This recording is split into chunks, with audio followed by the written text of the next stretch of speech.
নতুন ইসলাম একটা বানাইতে চায়, যেই ইসলামে লিখেছেন বাবজি বর্তমানে একটি দল বেরিয়েছে, যেই দলটির নাম হলো আহলে হাদিস। নাম শুনেছেন? নাম দিয়েছে আহলে হাদিস। একদিন দেখলাম একটা ফতোয়া আলমগীর নিয়েছেন আর বলছেন যে ফতোয়া আলমগীরিতে এরকম অশ্লীল ফতোয়া দেওয়া আছে। কিন্তু আপনি জানেন, আমি জিম্মেদারির সাথে বলছি এখানে স্টেজে বসে, ও ফতোয়া আলমগীরের এক লাইনও পড়ার যোগ্যতা রাখে না, ওর ক্ষমতা নাই। আমি বলেছি তুমি যে মশলাটাকে উল্টা পাল্টা করে মানুষকে গুমরাহ করার চেষ্টা করেছো, তোমার অন্ধ ভক্তদেরকে খুশি করার চেষ্টা করেছো, ওই ফতোয়া আলমগীরি দেখে যদি এক পৃষ্ঠা তুমি পড়ে দাও, আমি তোমাকে 1 লক্ষ টাকা পুরস্কার দেব। আর এর জন্য তোমাকে আমার বাড়ি আসতে হবে না, আমি তোমার বাড়ি চলে যাব। তুমি যখন ডাকবে তোমার বাড়ি যাব, শুধু আমার সাথে ক্যামেরা থাকবে। নাম হচ্ছে ব্রাদার রাহুল। নাম শুনেছেন? ব্রাদার রাহুল তার নাম। এত মিথ্যা বলে দুনিয়াতে আটা না। বলছে কোন মাযহাব মানা যাবে না। আপনারা মাযহাব মানেন? আপনারা মাযহাব মানেন? ইমামে আযম আবু হানিফার মাযহাব মানেন না? আমরা হানাফি মতের নামাজ পড়ি না। তো হানাফিদের নামাজ কোনোদিন ভুল হতে পারে না। কেন জানেন? একটি এক্সাম্পল দিয়ে দিচ্ছি আপনাকে, উদাহরণ, যে একটা বাচ্চা পর্যন্ত বুঝে যাবে। দেখেন, ইমামে আজম আবু হানিফা নিজের জামানায় কমবেশ 17 জন সাহাবাকে দেখেছেন। কতজন? আর সাহাবা নবী পাককে দেখেছেন। তো সাহাবা নামাজ পড়েছেন কাকে দেখে?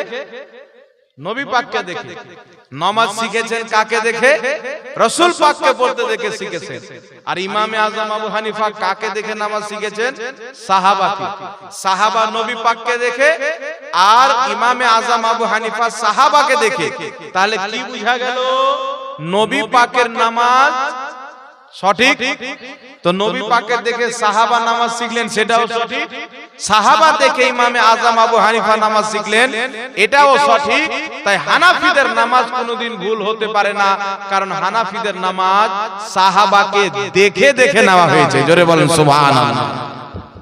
সাহাবাকে দেখে নেওয়া হয়েছে। কিছু লোক বেরিয়েছে, বাপ রে, আল্লাহু আকবার, দেখেছেন? বুকের উপরে হাত বেঁধে নিল, মানে সারা জীবন নাভির নিচে বেঁধে এসেছে, ও বেঁধে এসেছে, ওর আব্বা দাদা 14 গোষ্ঠী বেঁধে এসেছে। আর হঠাৎ করে ওই হাদিসটাকে জাল বানিয়ে বুকের উপরে হাত বাঁধছেন। কিন্তু আপনারা জানেন, বুকের উপরে হাত বাঁধার কোনো সহিহ হাদিস নাই, কোনো সহিহ হাদিস নাই। যেইগুলো হাদিসকে এরা সহিহ বলেছে, কোনটা জাল, কোনটা জয়ীফ। এদের ধর্মকে টিকার জন্য, ওয়াহাবি মতবাদকে প্রচার করার জন্য এরা জাল কিতাব, জাল হাদিসকে পর্যন্ত সহিহ হাদিস বলেছে, জয়ীফ হাদিসকে সহিহ হাদিস বলে লিখে দিয়েছে। আর নিজের ধর্মকে প্রচার করার জন্য হানাফি মাযহাবের সঙ্গে দুশমনি করে নাভির নিচে হাত বানার সহিহ হাদিসকে পর্যন্ত জয়ীফ হাদিস বলেছে। আপনি চিন্তা করেন। তাই বুকের উপরে হাত বানার কোনো সহিহ হাদিস নাই। নাভির নিচে হাত বানার কয়েকটি সহিহ হাদিস আছে। মুসান্নাফে ইবনে আবি শাইবার মধ্যে হাদিস হযরতে আলকামা বর্ণনা করেন, তিনার পিতা থেকে, তিনার বাপ থেকে, তিনার দাদা থেকে। তিনি বলেন যে রাসূল পাক সাল্লাল্লাহু আলাইহি সাল্লামকে দেখলাম নামাজের মধ্যে ডান হাত বাম হাতে রেখে তাহতা সুররা, নাভির নিচে রাখলেন। এই হাদিসটিকে ইমাম মানাবী রাহমাতুল্লাহ আলাইহি বলেন হাদিসটি সহিহ। জোরে বলেন সুবহানাল্লাহ। তো নাভির নিচে হাত বাঁধা এটা সহিহ হাদিস থেকে প্রমাণিত। বুকের উপরে হাত বাঁধার জয়ীফ হাদিস আছে, কিন্তু সহিহ হাদিস আমার বেঁচে থাকা পর্যন্ত কেউ একটাও দেখাতে পারবে না, একটাও দেখাতে পারবে না। এইবার চলে আসেন বিরাদর ইসলাম, আল্লাহ পাকের প্রিয় হাবিব সাল্লাল্লাহু আলাইহি ওয়াসাল্লাম বলেন, যেই ব্যক্তি সূরা ফাতিহা পড়ল না তার নামাজ হলো না। আছে না নাই? হাদিস আছে যে সূরা ফাতিহা পড়লো না তার নামাজ হলো না। যে সূরা ফাতিহা ছাড়া নামাজ পড়লো সে এমন যেমন নামাজই পড়লো। তাহলে আমরা কি ইমামের পিছনে সূরা ফাতিহা পড়ি? আপনারা পড়েন? ইমাম যখন পড়ে আলহামদুলিল্লাহি রাব্বিল আলামিন আর রহমানির রহিম মালিকি ইয়াউমিদ্দিন, তো আপনারাও ইমামের পিছনে পড়েন না, চুপ থাকেন? তো নবী পাক তো বলছে যে সূরা ফাতিহা পড়লো না তার নামাজই হলো না। তো আহলে হাদিস মতবাদে বিশ্বাসিত ওয়াহাবি মতবাদে তারা বলছে যে হানাফিদের নামাজই হয় না। কারণ তারা ইমামের পিছনে সূরা ফাতিহা পড়ে না। কিন্তু এই বেটা তো দাজ্জাল কানা, একটা চোখ আছে আর একটা চোখ নাই, মানে একটা হাদিসকে নিয়ে ধর্ম বানিয়ে নিয়েছে আর বাকি হাদিস পড়েনি। বলেন নাউজুবিল্লাহ। আমার আপনার নবী বলছেন, সুনানুন নাসাইর মধ্যে হাদিস, সুনান ইবনে মাজাহ শরীফের মধ্যে হাদিস, আল্লাহ পাকের প্রিয় হাবিব বলেন, আগে কুরআন পাক শুনেলেন। আল্লাহ কুরআন পাকের মধ্যে বলেছেন, ইদা কুরিআল কুরআনু ফাসতামিউ লাহু ওয়ানসিতু লাআল্লাকুম তুরহামুন। আল্লাহ পাক বলছে, যখন কোরআন তেলাওয়াত করা হবে চুপচাপ মনোযোগ সহকারে শ্রবণ করো, যেন তোমাদের প্রতি আল্লাহর রহম করা হয়। মুফাসসিরিন লিখেছেন, এই আয়াতটা নামাজের জন্য নাজিল হয়েছে। যখন ইমাম কেরাত করবে, সূরা তেলাওয়াত করবে, তখন তোমরা চুপচাপ কান দিয়ে শুনবে, তোমরা ইমামের পিছনে কেরাত করবে না। সুবহানাল্লাহ। তোমরা ইমামের পিছনে কেরাত করবে না, চুপচাপ কান দিয়ে শুনবে। এইবার আমার নবী পাকের কথা শুনেন। আল্লাহ পাকের প্রিয় হাবিব বলেন, সুনান ইবনে মাজাহ শরীফের হাদিস, নাসাই শরীফের মধ্যে হাদিস, এই হাদিসটিকে বড় বড় ইমামগণ সহিহ বলেছেন। ইমামে আযম আবু হানিফার ছাত্র ইমাম মুহাম্মদ সহ আরো অনেক কেউ সহিহ বলে মেনেছেন। আর আপনি অবাক হবেন, নিজেই আহলে হাদিসদের ঘড়ির মেকার নাসিরউদ্দিন আলবানী হাদিসটিকে সহিহ বলেছেন। সুবহানাল্লাহ বলবেন না? হাদিসটি কি? আল্লাহর নবী বলেন, ইন্নামা জুইলাল ইমামু লিইউতাম্মা বিহি ফাইদা কাব্বারা ফাকাব্বিরু ফাইদা কারাআ ফানসিতু। আল্লাহ পাকের নবী বলেন, ইমাম এই জন্য যে তার ইক্তিদা করতে হবে, সেই যখন কোরআন তিলাওয়াত করবে তখন তোমরা চুপ হয়ে যাও। সুবহানাল্লাহ। ফাইদা কাব্বারা ফাকাব্বিরু, সে যখন তাকবীর বলবে তোমরাও তাকবীর বলো। ফাইদা কারা, সে যখন কেরাত আরম্ভ করবে, ফানসিতু, তখন তোমরা চুপ হয়ে যাও। হাদিসটি সহিহ। তাহলে কি বুঝতে পারলাম? এক হাদিসে নবী পাক বলছেন যে সূরা ফাতিহা পড়লো না তার নামাজই হলো না। আরেক হাদিসে বলছেন ইমামের পিছনে চুপ থাকতে হবে। তাহলে স্পষ্ট হয়ে গেল যে একা একা যদি নামাজ পড়ে, সূরা ফাতিহা না পড়ে, তার নামাজ হবে না। আর যদি ইমামের পিছনে পড়ে তো সূরা ফাতিহা চলবে না। জোরে বলেন না সুবহানাল্লাহ। ইমামের পিছনে সূরা ফাতিহা পড়া জায়েজ নয়। আরেকটি শুনলেন, তখন আপনাকে ওই যে ওয়াহাবি মতবাদে বিশ্বাসিত পীর ওলিদের দুশমন, এরা বলবে যে ইমামের পিছনে আমরা যখন দাঁড়িয়ে থাকি এশার নামাজে কেরাত শুনতে পাই, মাগরিবের নামাজে শুনতে পাই, ফজরের নামাজে শুনতে পাই, কিন্তু জোহর আর আসর তো শুনতে পাই না। ওই সময়তে কি করব? বলবে কি বলবে না? ওই সময়তে কি করব? তো ওদের জন্য একটি তিরমিজি শরীফের সহিহ হাদিস, যে হাদিসটি উল্লেখ করে ইমাম তিরমিজি বলেছেন হাযা হাদিসুস সহিহুন, হাদিসটি হচ্ছে সহিহ। হাদিসটি কি? হাদিসটি হচ্ছে হযরতে সাইয়্যিদিনা জাবির ইবনে আব্দুল্লাহ রাদিয়াল্লাহু তাআলা আনহু, বিখ্যাত সাহাবী, তিনি বলেন যেই ব্যক্তি সূরা ফাতিহা পড়লো না তার নামাজই হলো না, ইল্লা আইয়াকুনা ওয়া রাআল ইমাম, কিন্তু ইমামের পিছনে পড়া চলবে না। সুবহানাল্লাহ। আর একটু জোরে বলেন না সুবহানাল্লাহ। তাহলে আহলে হাদিসরা জোহরের নামাজে ইমামের পিছনে থাকে না আগে থাকে? কথা বলতে হবে। আসরের নামাজে ইমামের পিছে থাকে না আগে থাকে? তাহলে কি বুঝতে পারলেন?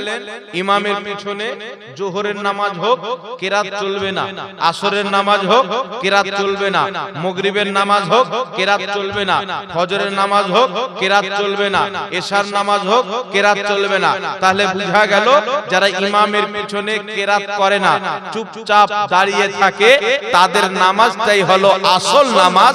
আর যারা ইমামের সাথে সাথেও কেরাত করে তারা নবীর অসংখ্য হাদিসকে অস্বীকার করে। তাহলে নবীর আহাদিসকে অস্বীকার করে নামাজ পড়লে নামাজ কি হবে? জোরে বলে। আল্লাহ নামাজ কবুল করবে? তাহলে আপনার নামাজকে কি করে খারাপ করা হচ্ছে দেখেন। আপনার নামাজকে কেন খারাপ করা হচ্ছে প্রত্যেক ইসলামের দুশমন জানে। আমার নবী বলেছেন আল কুফরু মিল্লাতুন ওয়াহিদা, কুফর হচ্ছে একটি জামাত। ঈসাই হোক, ইহুদি হোক, খ্রিস্টান হোক, আরএসএস হোক, হিন্দু হোক, জৈন হোক, সব একটি জামাত।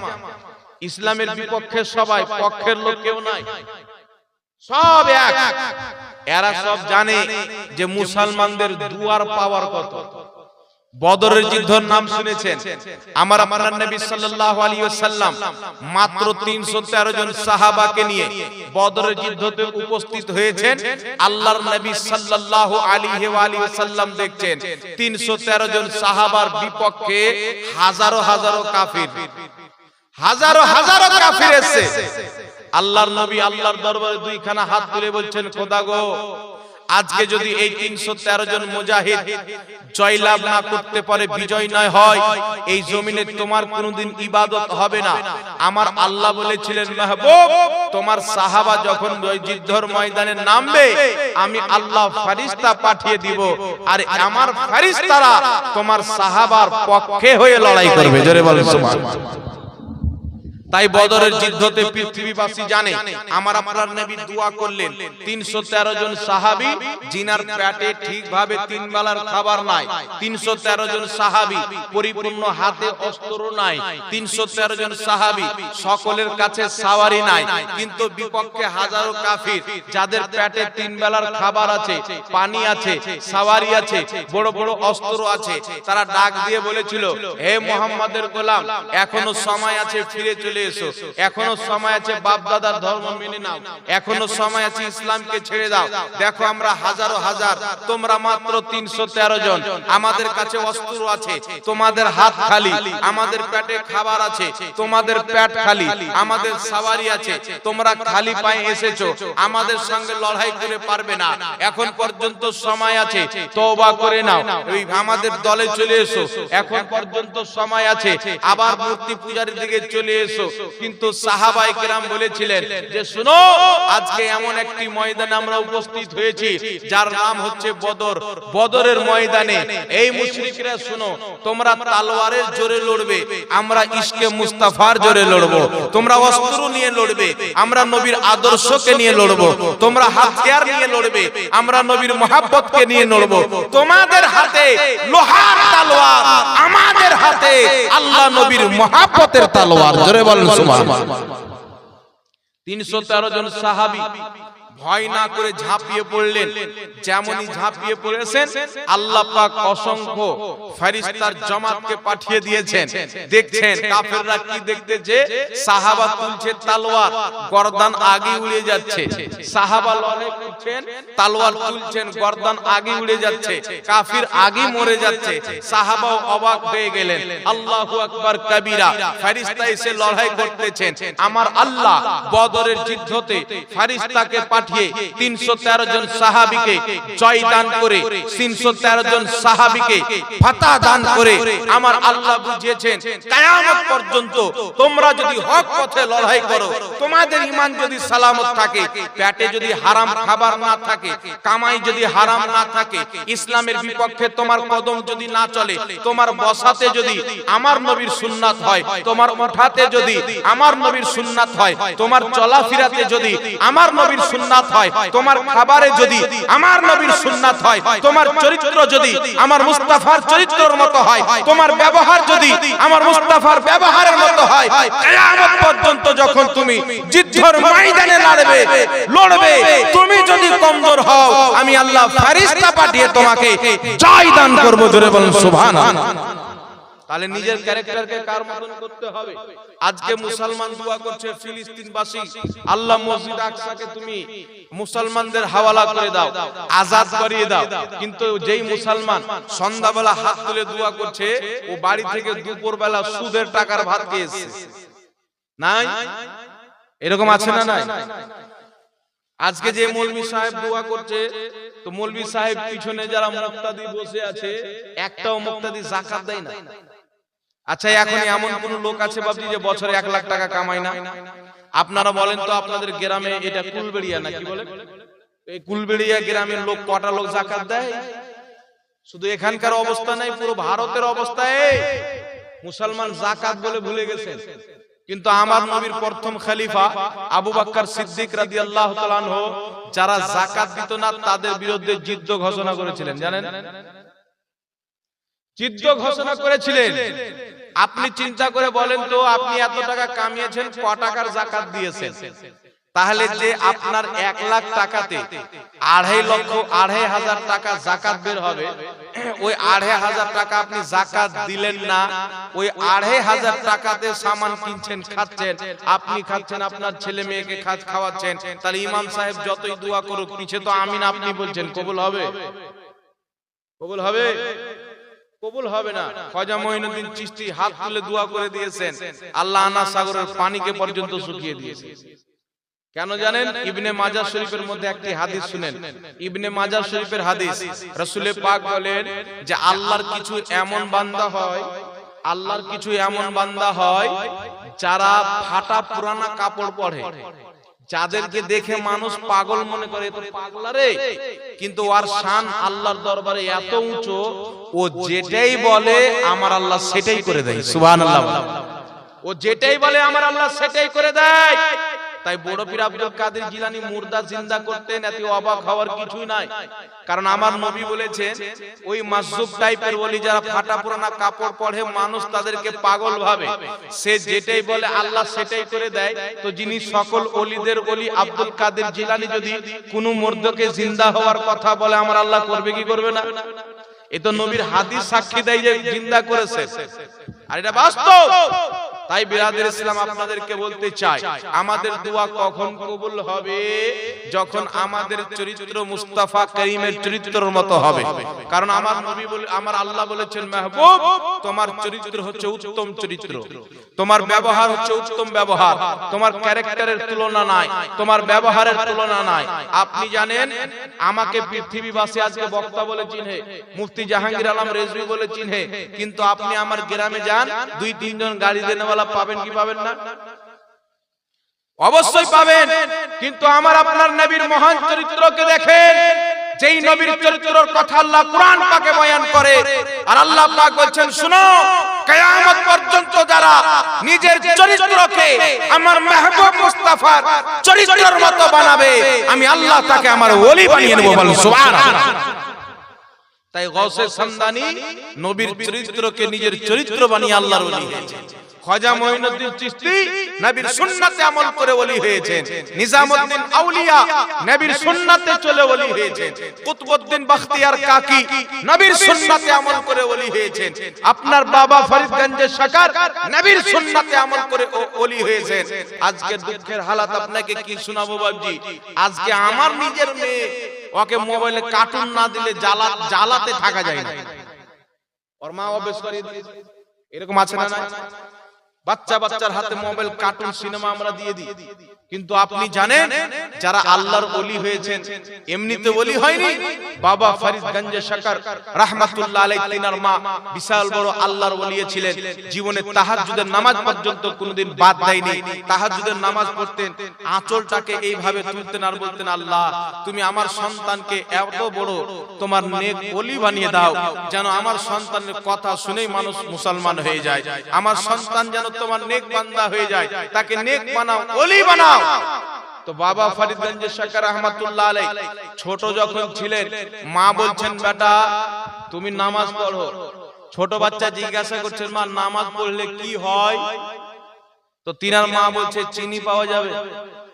কি পাওয়া যাবে?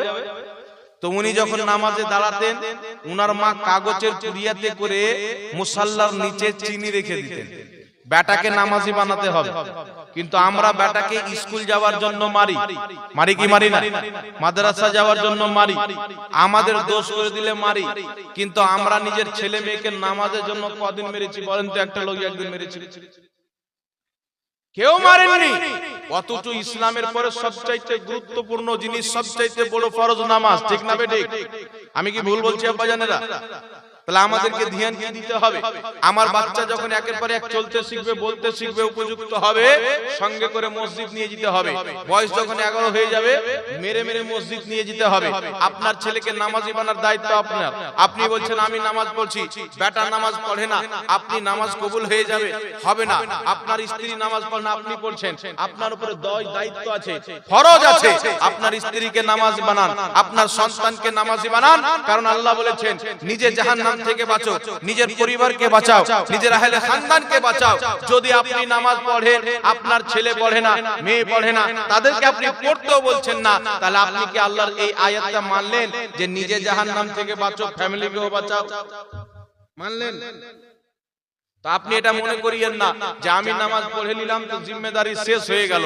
নিজের বেটাকে নামাজ পড়তে বলেন, বৌমাকে নামাজ পড়তে বলেন, মেয়েকে নামাজ পড়তে বলেন, স্ত্রীকে নামাজ পড়তে বলেন। মুসলমানের নামাজ ছাড়া গতি নাই। আর হারাম কাজ থেকে বাঁচেন।